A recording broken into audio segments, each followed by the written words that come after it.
Un encuentro con su palabra, porque secase la hierba, marchitase la flor, mas la palabra de Dios permanece para siempre. Con ustedes, el doctor José Ricardo Arias Quintero.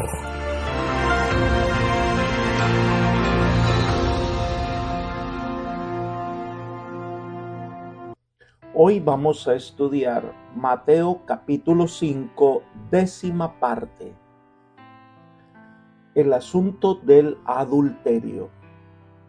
Vamos a orar. Padre eterno y bondadoso, te agradecemos, Señor, por las maravillosas bondades que has tenido con nosotros. Gracias por este día que nos regalas. Gracias, Señor, porque podemos acudir a ti y encontrar perdón y salvación. En este momento solicitamos la presencia de tu Espíritu para que al estudiar el capítulo 5 de Mateo podamos tener entendimiento y capacidad de asimilar estas enseñanzas profundas de tu palabra para que nuestra vida sea una vida consagrada completamente a ti. Gracias, Señor, por tus bondades, pues lo pedimos en el nombre de Jesús. Amén. Hemos venido estudiando el capítulo 5 de Mateo, el Sermón del Monte. Hemos estudiado la primera parte que tiene que ver con las bienaventuranzas. Después estudiamos el papel de los hijos de Dios en el mundo cuando nos dice que somos la sal y la luz del mundo. Pero también se nos dice cómo es que el Señor espera que obedezcamos la ley de Dios. Aquí se nos desafía a que nuestra justicia sea mayor que la de los escribas y los fariseos. Hemos comenzado a estudiar la sección donde el Señor explica los mandamientos de la ley de Dios. El Evangelio de Cristo tiene que ver con las cosas íntimas y secretas que podamos tener en nuestra vida. Mateo 5 nos ayuda a entender los mandamientos de Dios. Miremos los versículos 27 y 28. Aquí define lo que es el adulterio. Oísteis que fue dicho, no cometerás adulterio. Pero yo os digo que cualquiera que mire a una mujer para codiciarla, ya adulteró con ella en su corazón. La ley de Dios no es solo una obediencia externa, sino una relación de armonía con la voluntad de Dios desde lo íntimo del corazón. Elena de White nos presenta esta realidad y nos da una explicación detallada. Ella escribe: la ley de Dios llega hasta los sentimientos y los motivos, tanto como a los actos externos. Revela los secretos del corazón, proyectando luz sobre las cosas que antes estaban sepultadas en tinieblas. Dios conoce cada pensamiento, cada propósito, cada plan, cada motivo. Los libros del cielo registran los pecados que se hubieran cometido si hubiese habido oportunidad. Dios traerá a juicio toda obra, con toda cosa encubierta. Con su ley mide el carácter de cada hombre, así como el artista transfiere al lienzo los rasgos del rostro, así también los rasgos del carácter de cada individuo son transferidos a los libros del cielo. Dios tiene una fotografía perfecta del carácter de cada hombre y compara esa fotografía con su ley. Él revela al hombre los defectos que echan a perder su vida y lo exhorta a que se arrepienta y se aparte del pecado. Sign of the Times, 31 de julio de 1901. Puede ser que no cometamos físicamente adulterio, o robemos, o codiciemos, pero en nuestra mente el hecho se consuma, y si tuviéramos la oportunidad lo haríamos, pero no lo hacemos para evitar la vergüenza o ser descubiertos, pero se anhela hacerlo. La exposición de Jesús nos lleva a otro mandamiento de la ley de Dios, ratificando su vigencia y sus principios, el tema del adulterio. Este mandato incluye todo tipo de práctica que pervierta el don precioso de la sexualidad que Dios le ha dado al hombre. Está incluida en este mandato las relaciones sexuales fuera del matrimonio. Está incluido el incesto y cualquier tipo de práctica que tienda a degradar al hombre al nivel de las bestias. La práctica de la promiscuidad ha traído dolor y enfermedad en el mundo. Este mandato resalta que el matrimonio es sagrado y el Señor resalta su valor e importancia. Cualquier cosa que atente contra esta unión sagrada recibe la desaprobación divina. Ahora, el Señor amplía aún más porque tiene que ver con los pensamientos. Él dice: cualquiera que mira a una mujer para codiciarla ya adulteró con ella en su corazón. Una de las bondades de Dios es la belleza femenina. Resaltar este atributo no tiene nada de malo. La limpia apreciación de esa hermosura es correcta. Además, la atracción que cada sexo tiene por el otro fue implantada en los hombres y las mujeres por el Creador, y cuando se manifiesta dentro de los límites ordenados por Dios es intrínsecamente buena, pero cuando se la pervierte para servir a intereses impíos y egoístas, se transforma en una de las fuerzas destructoras más grandes del mundo. Jesús usó la palabra codicia y hace referencia a otro mandamiento de la ley de Dios que dice, entre otras cosas: no codiciarás la mujer de tu prójimo. La palabra que se usa por codicia es epitemeu, que significa anhelar, desear intensamente, codiciar. Pero agrega algo interesante: esta codicia es secreta, es en su corazón, se refiere más bien al intelecto, los afectos y la voluntad. Porque ¿cuál es su pensamiento en su corazón? Tal es él. Proverbios 23:7. Cristo destaca que el carácter se determina no tanto por los actos visibles como por los sentimientos que motivan esos actos. Lo externo meramente refleja e incrementa los sentimientos. Aquel que comete acciones malas, si está seguro de que nadie lo sabrá y que se reprime de cometerlas solo por ese temor, es culpable a la vista de Dios. Elena de White comenta: cuando se aman y acarician malos pensamientos, por muy en secreto que sea, dijo Jesús, se demuestra que el mal reina todavía en el corazón. El alma sigue sumida en hiel de amargura y sometida a la iniquidad. El que haya placeres paseándose en escenas impuras, cultiva malos pensamientos y echa miradas sensuales, puede contemplar por el pecado visible, con su carga de vergüenza y aflicción desconsoladora, la verdadera naturaleza del mal que lleva oculto en su alma. El momento de tentación en que posiblemente se caiga en pecado gravoso no crea el mal que se manifiesta, solo desarrolla o revela lo que está latente y oculto en el corazón. Porque cuál es su pensamiento en su corazón, tal es él, ya que del corazón mana la vida.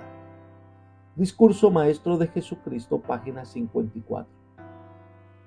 El pecado es un acto que nace en la mente y después se ejecuta en el libre albedrío que Dios nos da. La acción visible es meramente un resultado de la decisión interior. Puedes que no cometas adulterio, por lo que implica o los problemas que se desarrollarán en su vida, pero lo anhelas, lo codicias, te lo imaginas y acaricias esa posibilidad. Eso quiere decir que has adulterado en tu corazón. Y por tal motivo no estás obedeciendo fielmente la ley de Dios. Debemos cuidar el asiento de nuestro intelecto y nuestra vida. La fuente de nuestras decisiones debe cuidarse intencionalmente y no permitir que ningún pensamiento maligno encuentre asiento en nuestro ser y conviva con nosotros siempre. La pureza que espera el Señor, la santidad que espera el Todopoderoso, debe venir desde el corazón y se refleja en lo que hacemos. Siguiendo con esta línea de pensamiento, Jesús hace una propuesta radical. Versículos 29 y 30 de Mateo capítulo 5. Por tanto, si tu ojo derecho te es ocasión de caer, sácalo y échalo de ti, pues mejor te es que se pierda uno de tus miembros y no que todo tu cuerpo sea arrojado al infierno. Y si tu mano derecha te es ocasión de caer, córtala y échala de ti, pues mejor te es que se pierda uno de tus miembros y no que todo tu cuerpo sea arrojado al infierno. Lo primero que se considera en este pasaje es que lo que es ocasión de caer. Aquí se usa el griego escandalizó, que significa ser motivo de tropiezo. El término escándalo se refiere al mecanismo que hace funcionar una trampa. En sentido figurado, la palabra llegó a significar cualquier cosa que causa la destrucción de una persona. El escándalo, la piedra de tropiezo, es algo que hace tropezar y caer, que le manda a uno a su propia destrucción, algo que le seduce por su propia ruina.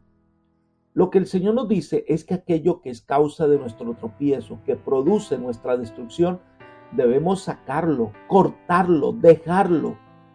Pero además, el Señor puede estar hablando también de procedimientos quirúrgicos. Elena de White lo presenta así: para evitar que la enfermedad se extienda por el cuerpo y destruya la vida, el hombre permite que se le ampute hasta la mano derecha. Debería estar aún más dispuesto a renunciar a lo que pone en peligro la vida del alma. Discurso Maestro de Jesucristo, página 54. Elena de White nos hace pensar en lo siguiente: a veces, para evitar que la gangrena o cualquier otra infección se propague por todo el cuerpo y lleve a la muerte, se toman medidas radicales para salvar a las personas de una muerte inminente.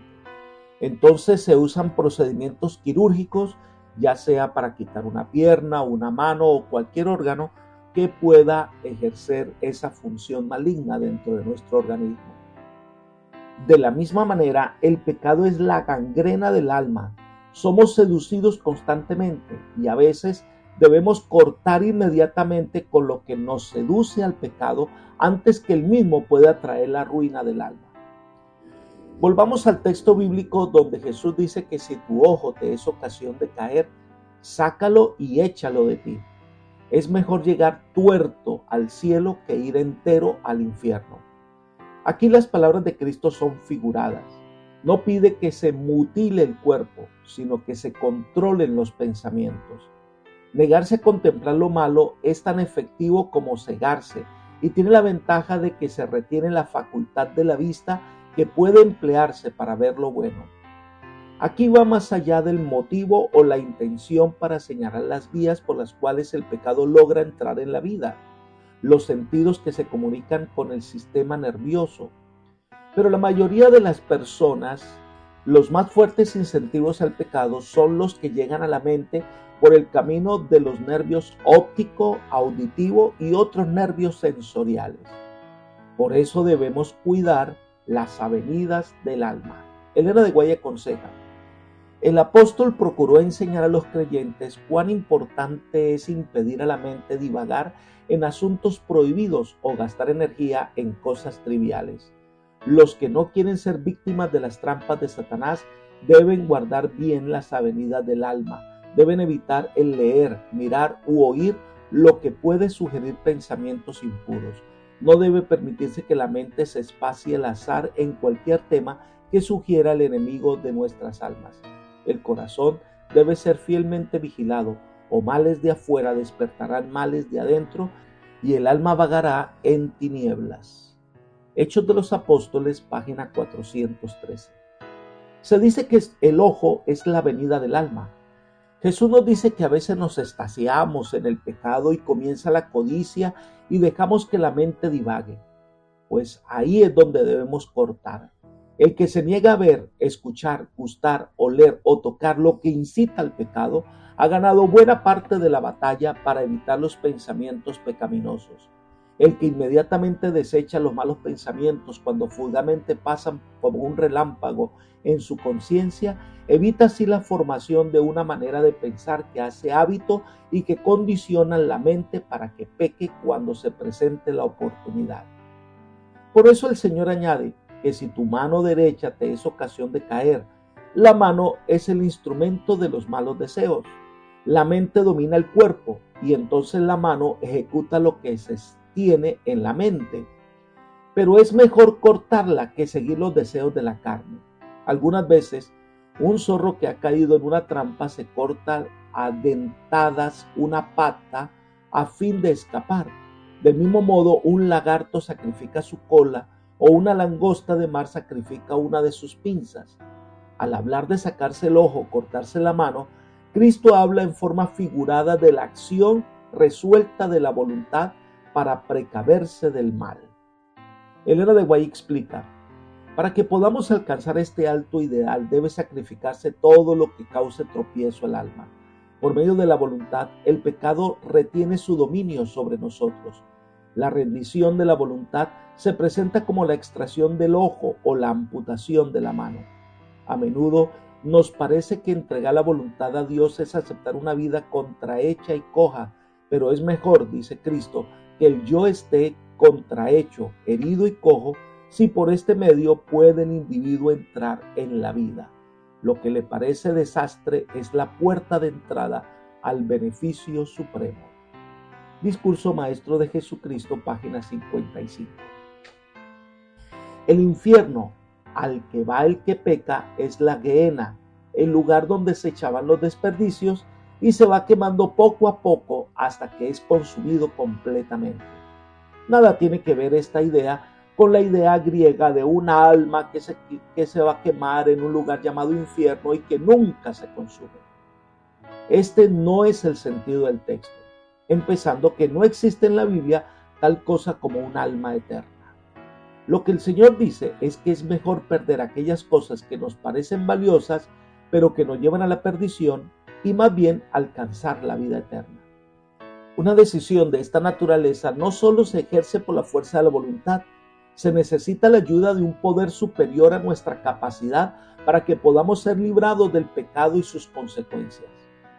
Elena de White comenta lo siguiente: requiere sacrificio entregarnos a Dios, pero es sacrificio de lo inferior por lo superior, de lo terreno por lo espiritual, de lo perecedero por lo eterno. No desea Dios que se anule nuestra voluntad, porque solamente mediante su ejercicio podemos hacer lo que Dios quiere. Debemos entregar nuestra voluntad a Él para que podamos recibirla de vuelta purificada y refinada y tan unida en simpatía con el ser divino que Él puede derramar por nuestro medio los raudales de su amor y su poder. Por amarga y dolorosa que parezca esta entrega, el corazón voluntarioso y extraviado aún así nos dice: mejor te es. Discurso Maestro de Jesucristo, página 56. El secreto de nuestra victoria está en Cristo. Apreciado amigo y hermano, estos versículos nos llevan a una reflexión muy personal. Revisar la tendencia que hay en nuestro corazón, los pensamientos que albergamos en nuestra vida, las cosas a las que dedicamos tiempo a contemplar y que pueden afectar nuestra vida. El Señor nos pide que cortemos con todo aquello que desvía nuestra mente, nuestros pensamientos y nuestro ser de la pureza, que aprendamos a depender de Él. A veces tenemos que cortar y a veces ese cortar puede ser doloroso, pero es un cortar que nos llevará por el camino de la vida eterna. Es hora de entregar nuestra voluntad al Señor. Es hora de que le permitamos al Espíritu Santo venir y purificar nuestro ser y quitar de nuestra vida todo aquello que nos desvía por el camino de la perdición. Que el Espíritu Santo nos guíe ahora nuestros pensamientos, nuestro ser, nuestra vida por las sendas de justicia. Que el Señor hoy te bendiga, te guarde y te cuide y te lleve por senderos de paz. Es mi oración por ti. Amén.